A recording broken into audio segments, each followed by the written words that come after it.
Saudara, Indonesia resmi menggelar ajang Pertamina Grand Prix of Indonesia 2023 sejak Jumat 13 Oktober.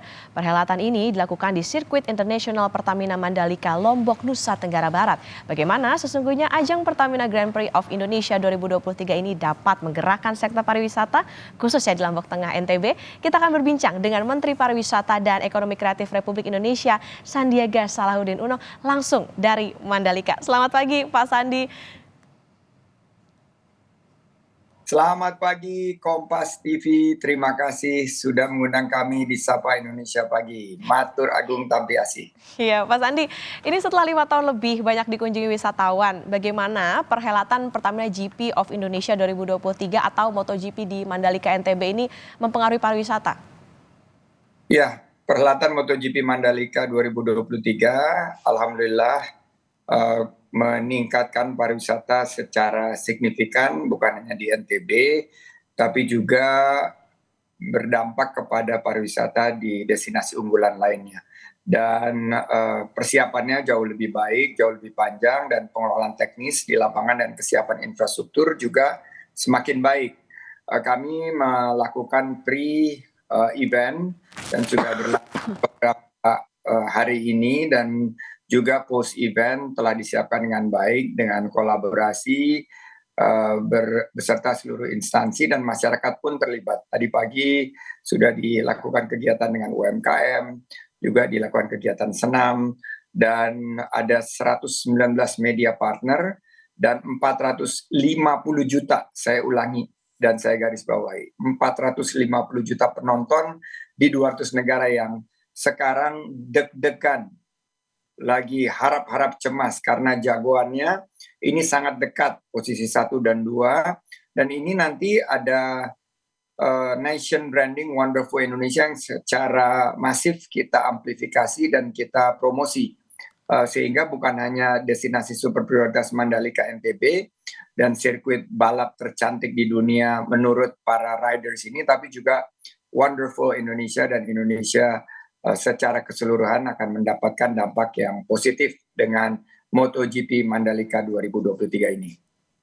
Pak, artinya ini masyarakat ramai dan antusias ya. Kalau berita-berita yang beredar kan ini ada yang menyebut bahwa di sana sepi. Nah, sejauh ini dari pantauan Pak Sandi, bagaimana pelaksanaan di hari pertama MotoGP Mandalika, Pak? Alhamdulillah, makanya saya mengundang semuanya untuk datang di MotoGP Mandalika. Hari pertama berjalan dengan lancar, dan berdasarkan pemantauan tim Wonderful Indonesia bahwa penukaran tiket sudah mencapai lebih dari 71.000 tiket dari berbagai kelas, dan 90% lebih ditargetkan hari ini akan terserap, mudah-mudahan bisa full 100%. Jumlah pengunjung ini sangat ramai, dan nanti pasti akan berbalik. Begitu ramai nanti narasinya bahwa ini penuh.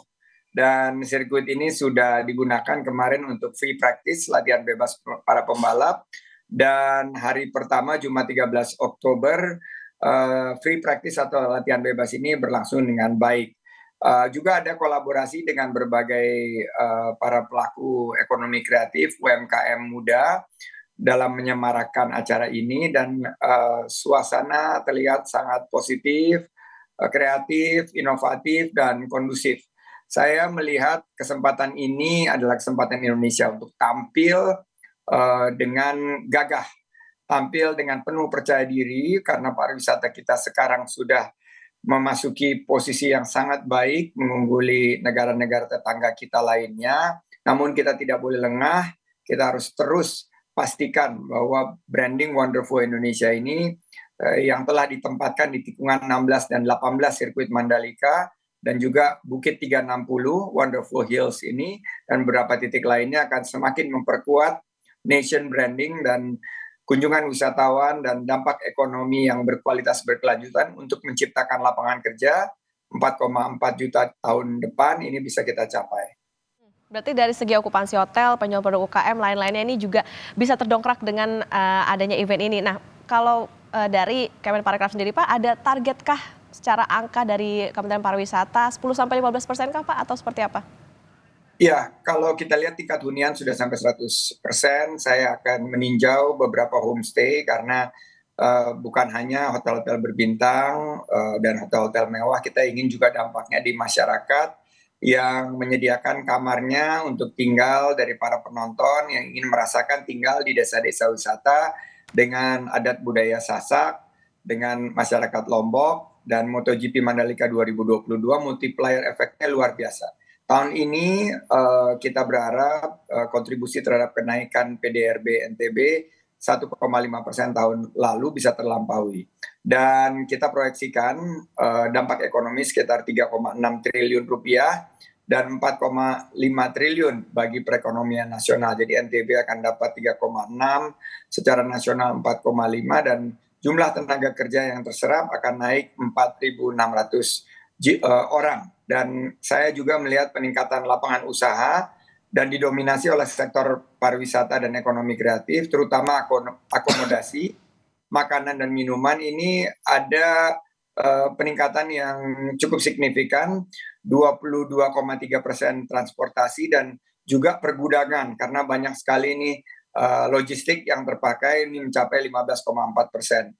Dan kita harapkan peningkatan perekonomian sekitar 10-15% untuk perhelatan MotoGP 2023 ini. Pak Sandi, hari ini jagoan siapa nih Pak di final race, dan apa harapannya untuk kedepannya juga, terutama dari sektor pariwisata maupun sektor lainnya?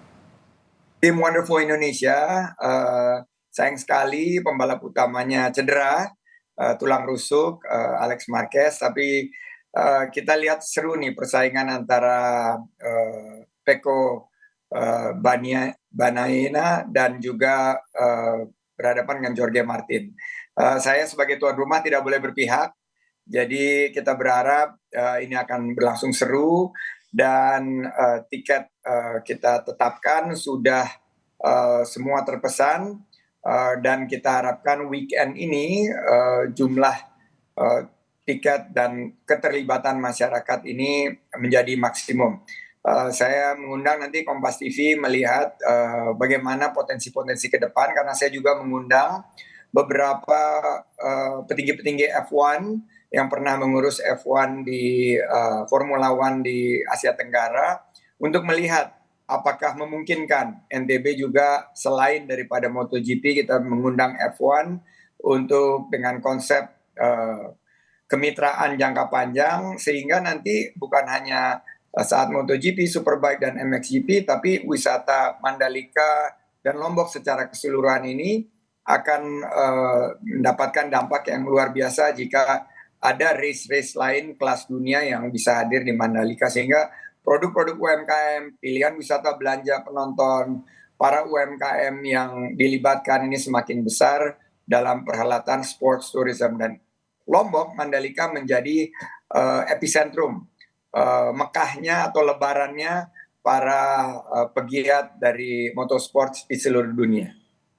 Baik, tentu kita harapkan tadi banyak sektor yang terdongkrak dengan adanya event ini. Terima kasih Menparekraf Sandiaga Salahuddin Uno sudah berbagi dengan Kompas TV. Sehat selalu Pak.